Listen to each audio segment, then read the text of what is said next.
आज मी निघाले होते डीमार्टला, दुपारीच निघाले होते आणि उन्हाळा सुरू झाल्यामुळं ना रस्त्यावर पण फारशी अशी काही गर्दी नव्हती. ऊन खूप कडक व्हायला लागलंय आता.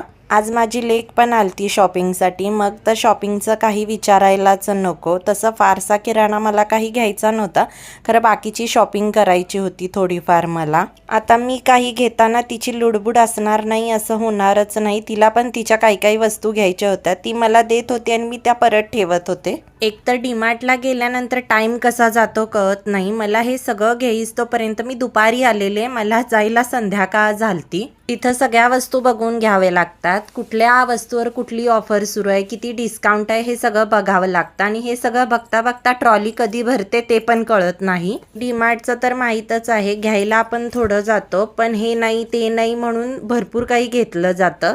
अशी आमची मायालेकींची शॉपिंग सुरू आहे. चला भेटू नेक्स्ट ब्लॉगमध्ये, तोपर्यंत बाय.